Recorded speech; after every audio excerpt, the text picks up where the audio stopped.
Hi everybody, so we have another Harry Potter podcast for you, and we have another patron in. She's a Potterhead, she's an architect, and an Albanian. An incredible mix. Hello Lireza, how are you doing? Hey Gil, how are you? Oof, I'm doing very well. I'm very excited because we are starting a conversation. We had Ariella last time, and she had a beef about with Dumbledore. She had a lot of stuff to say about Dumbledore, and she actually kind of convinced me. And we have been talking about recording a podcast about Harry Potter for a long time. Yeah. And you hit me up and you said, boom, I want to rebuttal. Yeah, I have beef with her beef, so Oof. I want to get into it.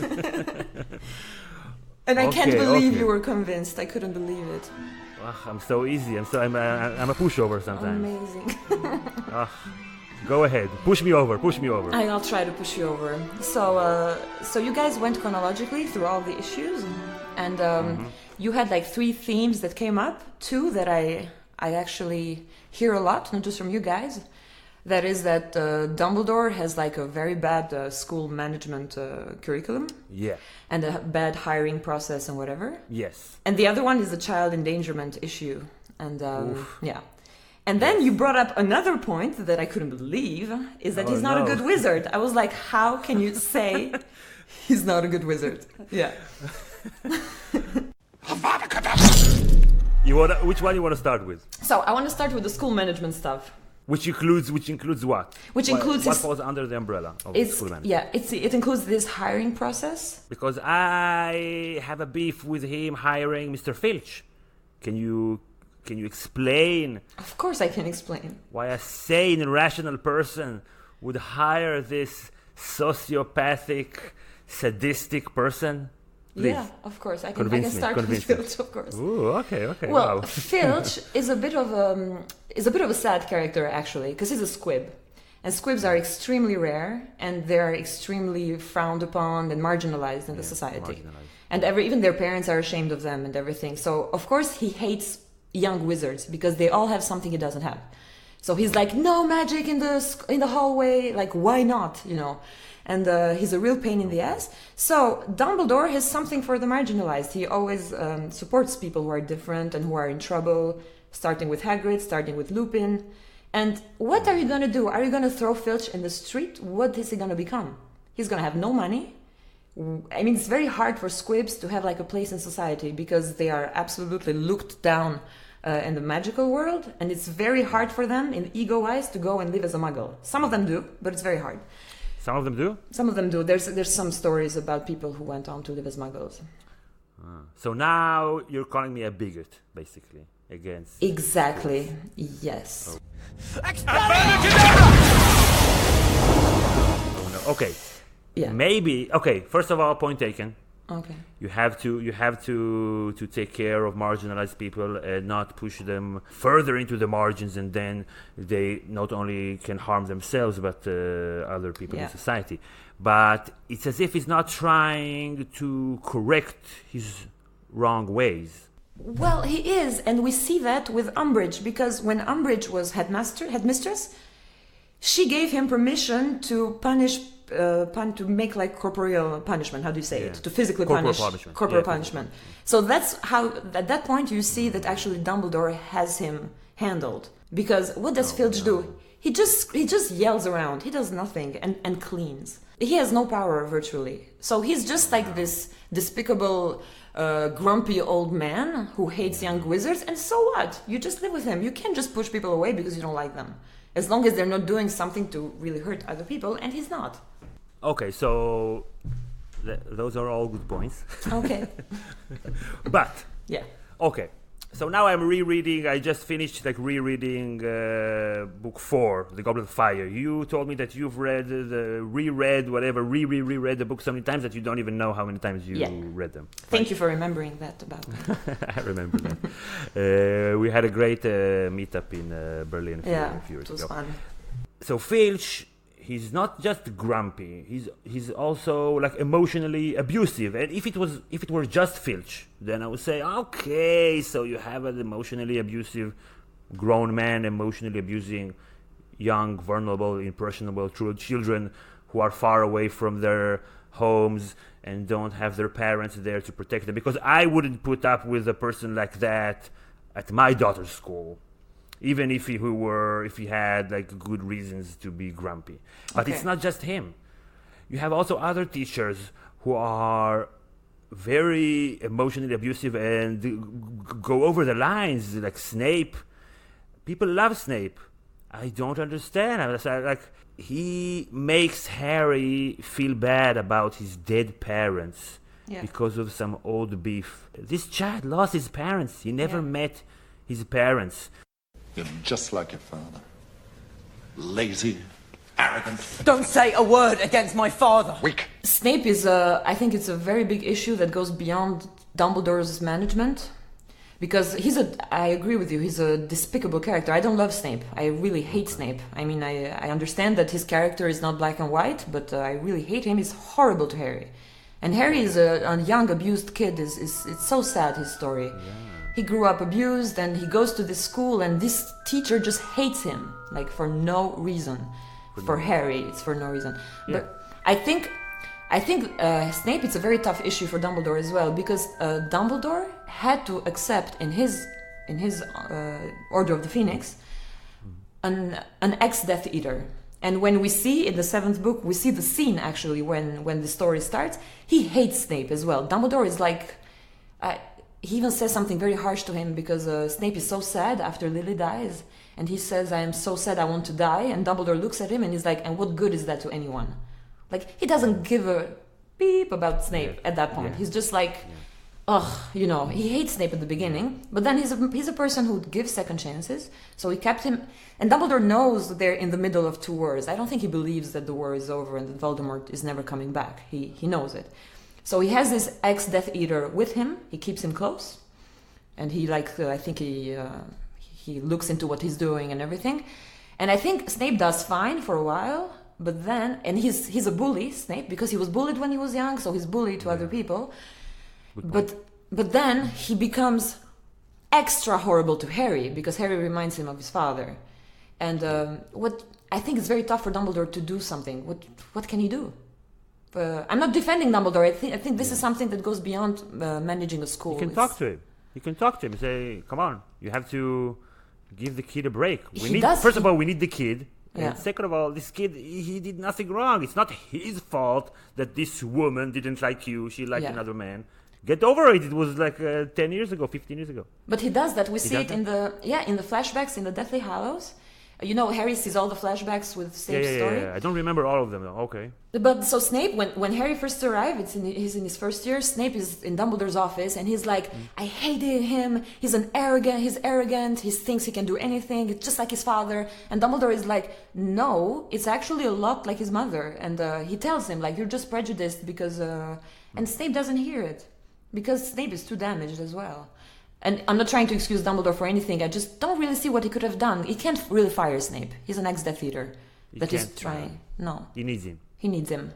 Okay. And Snape is not incompetent. He's damaged, but he's not incompetent. He's very good at his job. But as a teacher. But yeah. And I saw like a YouTube video like of compiling all the moments in the books and in the movies where he saved Harry Potter. So it's not as he's just abusing him emotionally, also helping him out. He's helping in several different ways. Of course.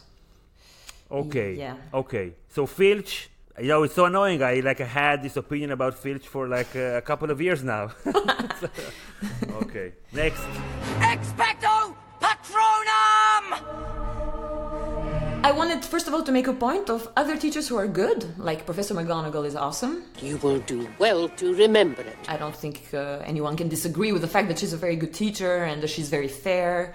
She has no favoritism. She's equally tough on everyone, and that's a good quality. She cares about the children. She really cares about the children. Then there's Flitwick, the charms teacher. He's also very good. He's actually funny. He's a bit of a warm presence to them.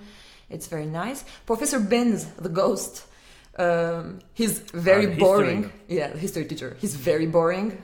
So here I have a beef with Dumbledore. Why don't they have in the curriculum, why don't they teach proper history the way it's supposed to be taught? Like, this is what happened. last time. He should have,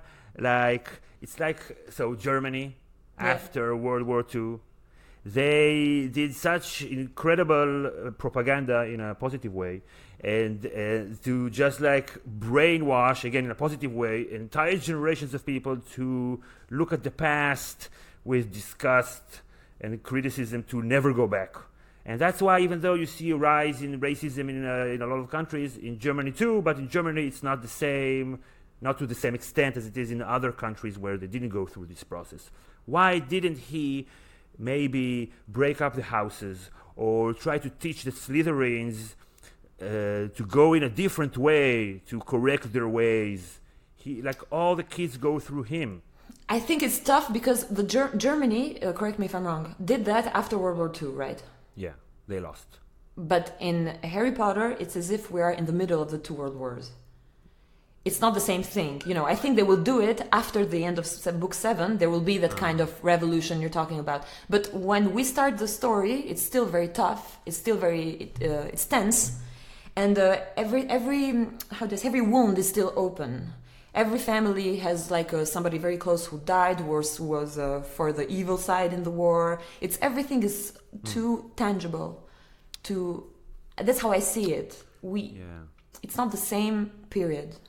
And I think after book 7, that sort of revolution will start. It's like a new era, because Voldemort will really be dead. And this is how I see it. You're right. So I just finished rereading The Goblet of Fire, and you're right. Dumbledore is genuinely surprised when the magic minister at that time, I forgot his name, the loser. Yeah, the loser. Mr. Oh my God. Yeah, that's weird. The idiot. Yeah, he's there for 5 books and forgot his name. Cornelius Fudge. Fudge, okay. Yeah. So he's genuinely surprised when Cornelius Fudge turns out to be a person that is too scared to face the truth, and he prefers his own career over the truth and the good of the people and humanity and stuff. Yeah. So maybe they haven't gone through enough. Nope. They haven't yet hit the bottom of the barrel to just say, okay. They're in denial or hiding or don't know what to think or You're right. They don't even say Voldemort's name. Yeah.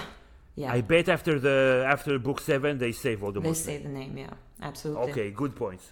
Okay, cool. I'm pushing you to the other side.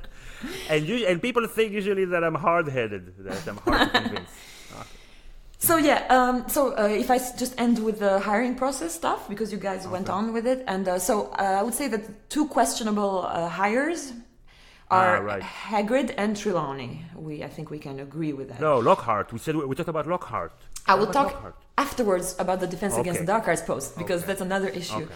So Hagrid and Trelawney. So Trelawney is she seems such a fake, such a phony. Right. She's a fraud. But actually, first of all, turns out she's a real seer. She makes real prophecies.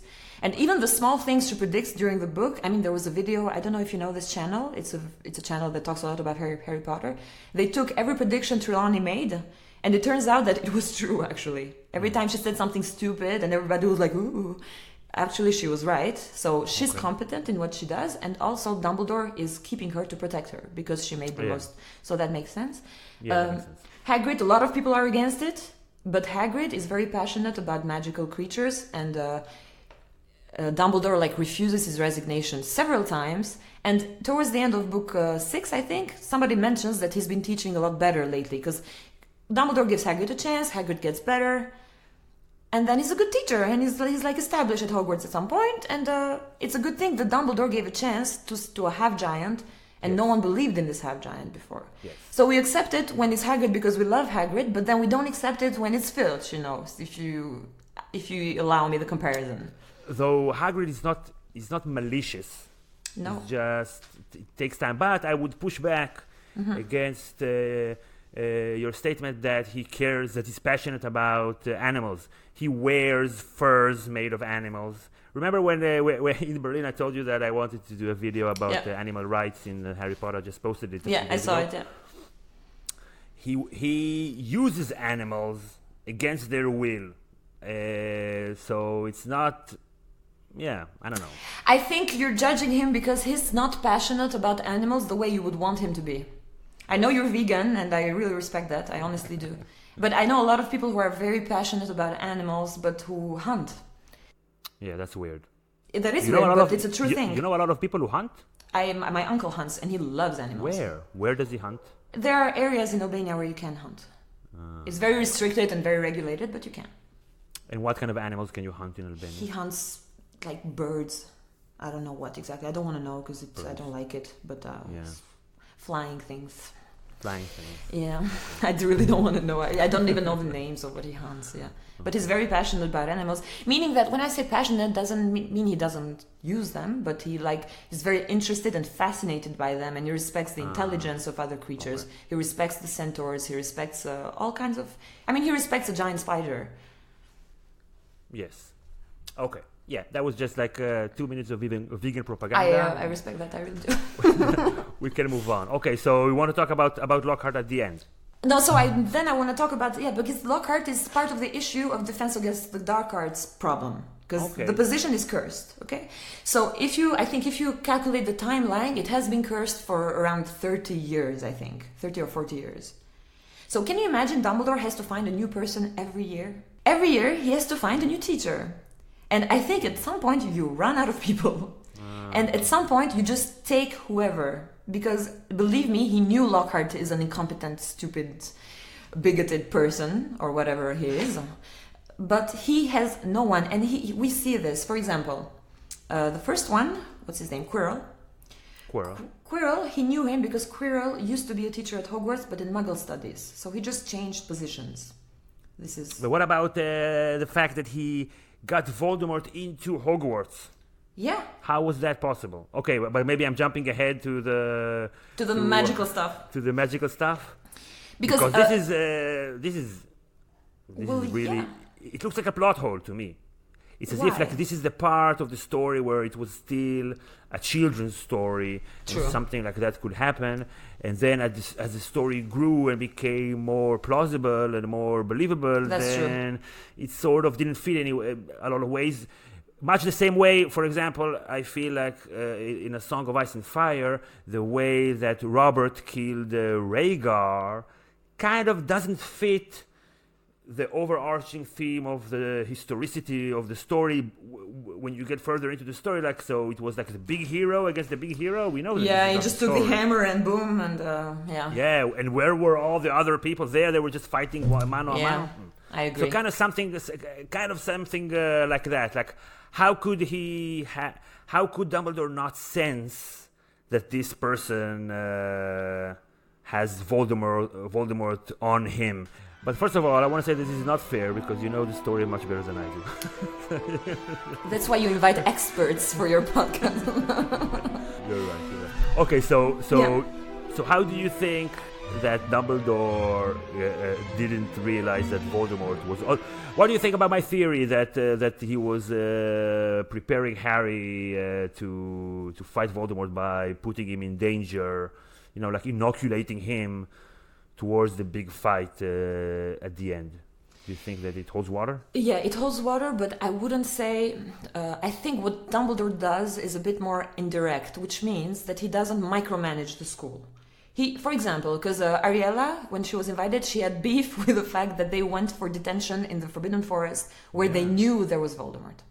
So I don't think they knew there was Voldemort, and I don't think Dumbledore is aware of every detention in the school.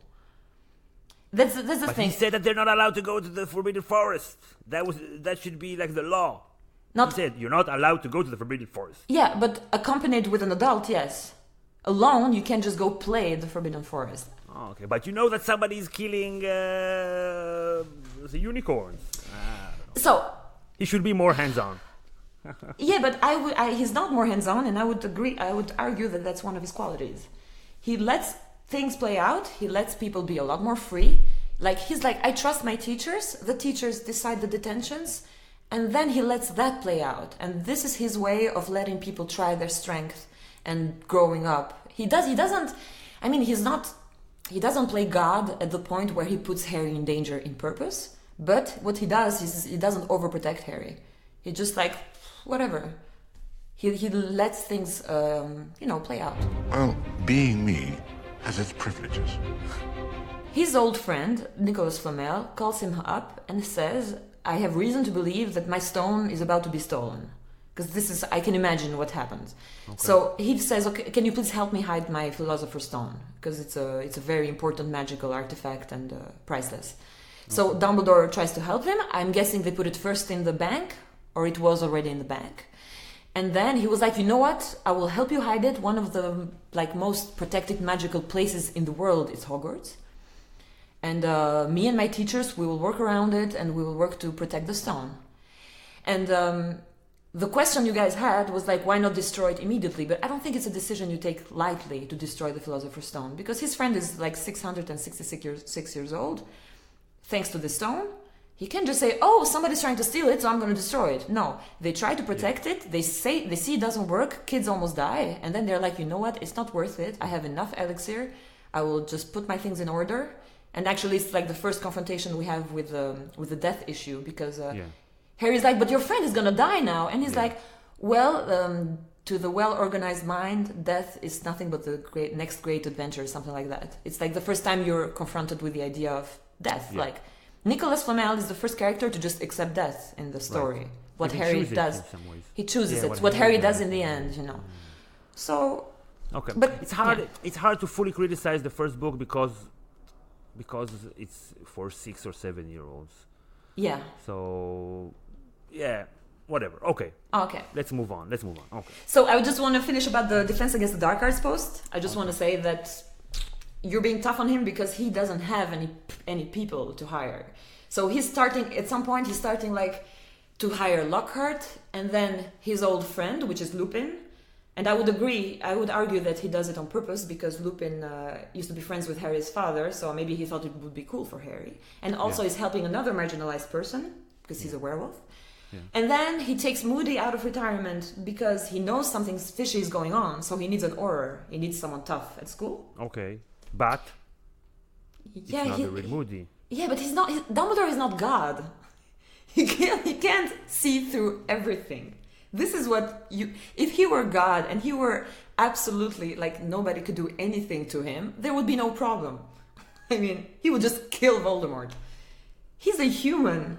He's only human. He's a very powerful wizard. and he's not, okay, maybe we can talk about it now. Dumbledore is not a good detective. I agree with you. Okay. And something else I would like to add is that we see Dumbledore as this mighty Gryffindor, but he is a lot like a Ravenclaw too, because Dumbledore is like an academic. He's extremely smart, extremely intellectual, and extremely like above things. He's a guy who sees the big picture. Yes, not really emotional. No, we see sometimes like a fire in him. Like sometimes he fires up, and you see like in the eyes that he's like really pissed. Yeah. But in general, he's very like a Ravenclaw, like detached and smart, and And Harry is not like that. So Dumbledore doesn't play detective, and Harry does. Dumbledore doesn't see what happens between people. He's above all that. I'm not saying it's a quality. It's just he's like that. Big things, though. Yeah, but how would you notice Moody? Because Moody is like this very famous, tough Auror. You would never even think that he was somehow overpowered by a Death Eater you think is dead. The reason that there is, first of all, you're right that Dumbledore is not God, but there is something godlike in the way that he's presented, that we see that he knows a lot of stuff that we don't know how he knows. How he knows that Harry goes to the Mirror of Erised, how he knows that Harry's sneaking around this way or that way. There's some stuff that he knows, that he smiles at Harry or winks or hints, and we're like, does he know everything? Yeah. There is some sense of omnipotence until the 6th book, right, where we see him weak and old and with his black hand, and this is like preparing us for the death of the father. Oh my god. Yeah. Horrible. Yeah. Ugh. Yeah.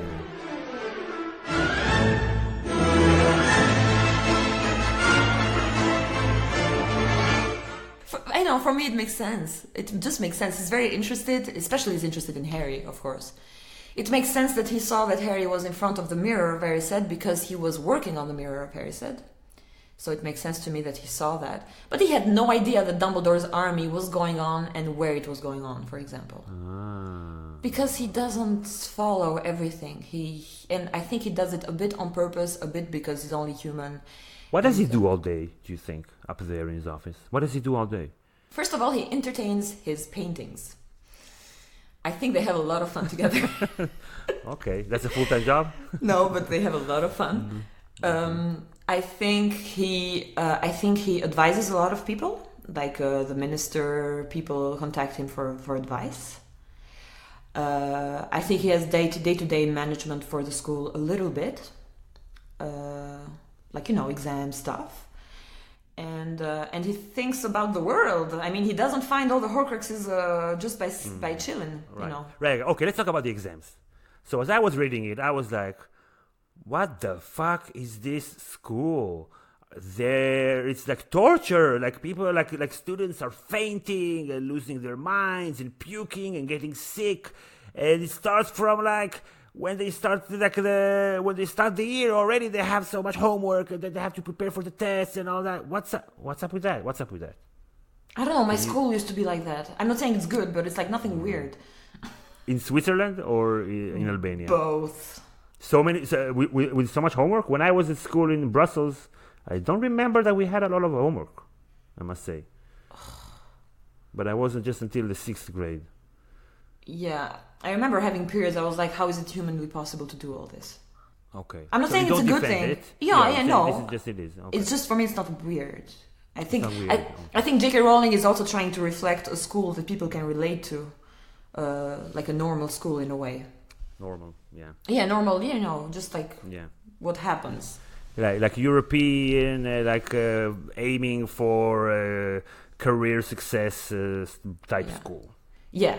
And also, often, it's not as dramatic as the pupils often are like, exams, when actually it's no big deal, you know. It's also pupils who overreact. I mean, I remember I used to have a lot of classmates who would stress out about exams, and you were like, chill, it's just an exam. She's a bit portraying like how students have a way of overreacting or over-dramatizing small stuff.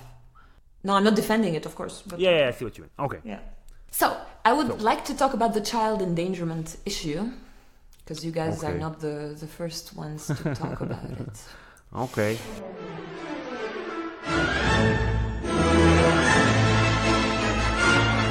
So, when we were talking about it, and when people talk about it, I would characterize it as a very Muggle point of view. So, I would invite you to imagine something else. That I don't think you can look at Hogwarts just like at any other school, like in a way that these are young children who you will have to protect from outside dangers, for example, or adult dangers, or whatever you want to call it. Imagine that these children are born with powers that are amazing. Yeah. They have like I think it depends on the pupil, but the way I see it is that they have different degrees of powers, like some are more powerful than the others, but they also have different kinds of powers. Yes. So imagine being born with those kinds of powers. I mean, Harry was not at school and he set a boa snake, what do you call it, to his cousin. He's a danger to himself and to other people around him because of these powers. And Dumbledore says to young Voldemort, he says that at this school you learn how to use your powers, but also to control them. So these are not children that you just have to protect from the outside world. They have like extreme power in them that you have to, in a way, permit them to contain it, but also to lash out when possible and to just channel it. They have to learn how to channel it. And they also have like Madame Pomfrey. If you break all your bones, then it's not a problem. Yeah. So they're like, "Ooh, I can do whatever," and it's a very different mindset and a very different school actually, because you have all this power in your hand, and you understand. And so yeah, people don't see, but I'm nodding. Yeah, Gil is nodding. For example, when people say that the Triwizard, when Ariella was saying, and you were agreeing. By the way, it was a funny podcast, though. It was a funny podcast. It was a funny podcast, but I was triggered. Yeah. Okay. So the Triwizard tournament, she was like, it should be banned. No, it shouldn't. It shouldn't, because these people have amazing powers in them, and of course they want to test them against like extreme circumstances where they have to show like their bravery, and they want to prove themselves to the world and to themselves, and they want to see what they're capable of doing. And if you don't permit these young children with powers to just like show themselves what they can do and explore what they can do, it is going to go out somewhere. If you repress something, it is going to go out somewhere. And I think it's amazing. It's better to do it like in a contained environment with lots of grown-up wizards around it and lots of regulations, the most regulations you can put around it, of course.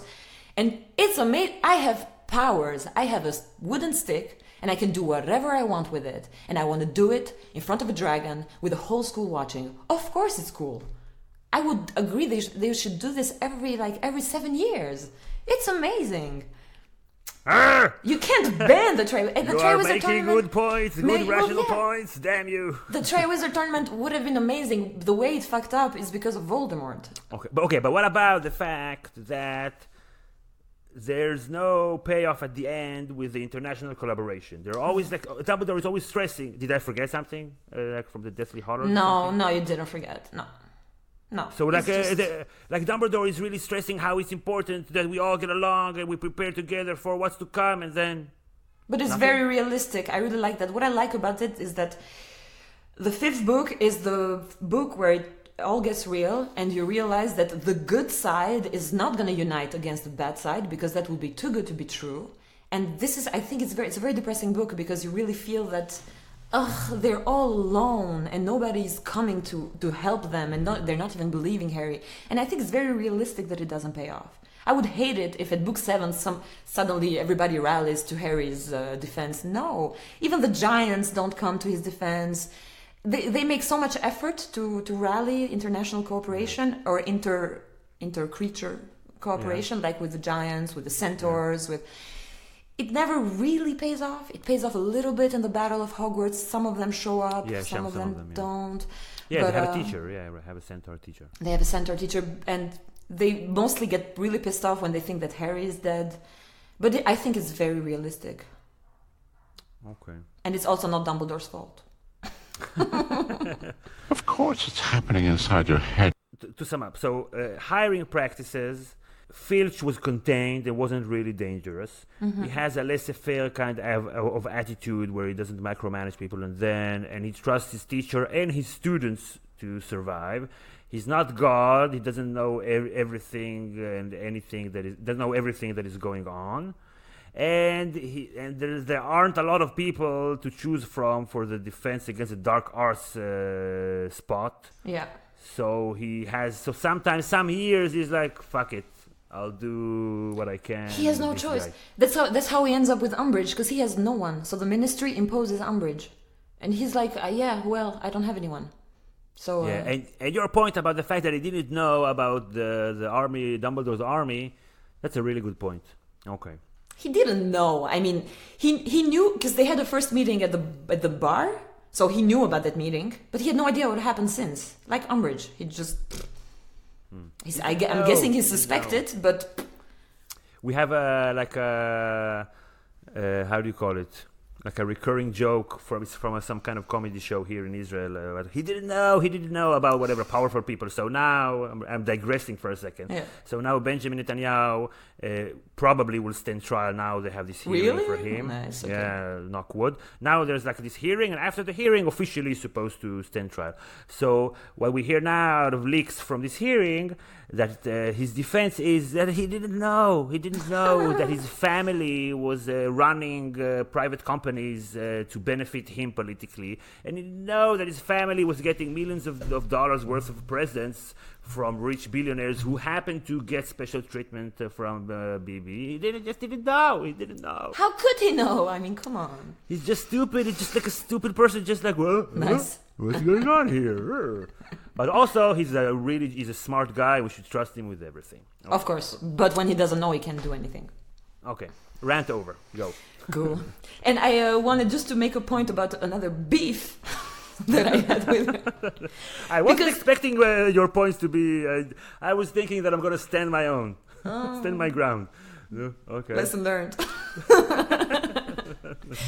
Because when you guys were talking about like every year, and you and Ariella were saying that the third year was okay because it was ministry sanctioned and they put Dementors at Hogwarts. And I would say, first of all, how can you say it was okay just because it was ministry sanctioned? Ministry has no idea what they're doing.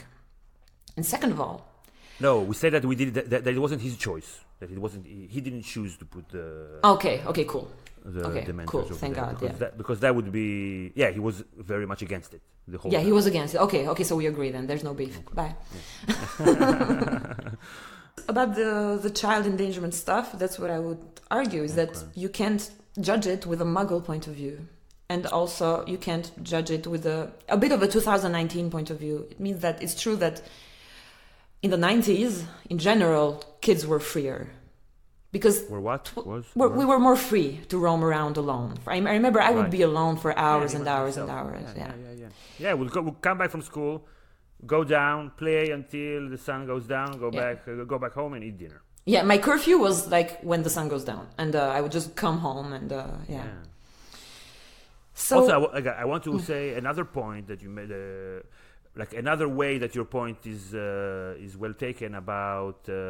You said the Muggle point of view, but I think it's also maybe an adult point of view, like a parent point of view, and you're taking the point of view of the students who are teenagers, who are eager to test themselves and their limits and see what they can do, and some of them maybe have like crazy ideas about stuff that they can accomplish, but this is par for the course. This is what people do when they're teenagers, and maybe I fell in the trap where Dumbledore fell in the 5th book, where he forgot what it is like, to be young.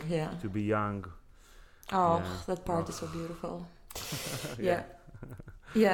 And I think it's one of the main appeals of the book is the freedom they have, and the fact that they get to do so much stuff. And and I saw an interview with J.K. Rowling, who I deeply admire, and she said that no matter what class, so UK is very class oriented. No matter what class you are, everybody wants to go to Hogwarts. From her experience talking to children.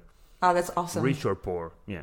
And my daughter, I asked her, "You want to go to Hogwarts?" And she's like, "Of course." And she's scared of everything, but still she wants to go there. Of course. Oh, that's awesome. That's a very good point. Yeah. So maybe with this section, it's about Dumbledore's ability as a wizard. Okay. Maybe throw stuff at me. No. Now I'm ready. Now I know better. I'm already agreeing with you ahead of time. Okay.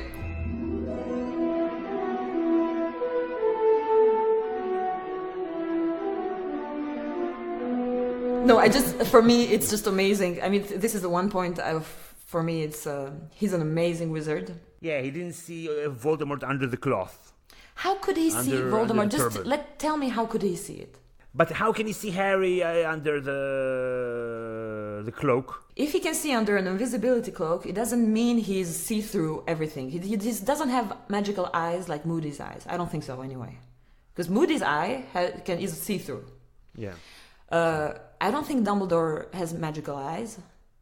I think the invisibility cloak is something like, I don't know, it's something that renders you invisible, and maybe he has like an ability to sense things that you can't see with the eye. For example, I would argue that he's a very good occlumens. He can read people's minds. Maybe that does something that when there's a presence, he can sense it. Maybe, I don't know. So how did he sense Quirrell? I think it's very tough to sense. So I'm in front of you, and if you have another soul, another seventh of a soul in the back of your head, it's a very weird thing to sense or identify. I mean, and also what Voldemort does, he's pushing boundaries and limits in the magical realm constantly. First of all, a Horcrux is not something you meet in your lifetime in the magical world. It's actually very rare. A few wizards have done a Horcrux. No wizard has ever done more than one Horcrux. So Voldemort has done 6 Horcrux and the seventh being accidental. So he's very weak, and he's inhabiting someone else's body. How do you sense that? I don't know. I'm not sure you do. Or maybe you do sense something, but you can't identify what it is.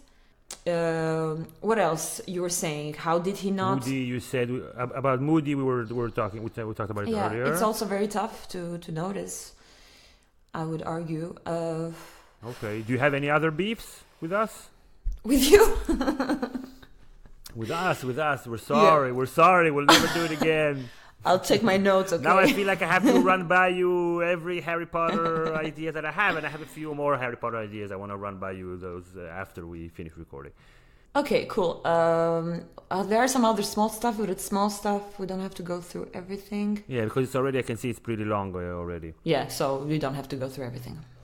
Okay, Yeah. Okay. So I want to run by you some stuff in a second, but Sure. first of all, I want to thank you for coming over, and of course, I want to thank you for supporting my work for such a long time. You know, Great I pleasure. appreciate it.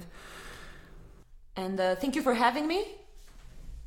And you said I was like, you said some stuff about me, but you didn't say that I'm a long-time patron. Yeah, that's my pride. Yeah. Yeah. I want to brag, yeah. And hopefully we'll meet again when I'm Sure. over. But I told you that my best friend, she's half from Israel. I will definitely come once. Right. Yeah. You did tell me that. Yeah. Okay. So I will come. So thank you everybody for tuning in. And if you're not following this podcast, so click the follow button. You can find us on Spotify or Apple Podcasts or Google Play or Stitcher and all kinds of other stuff.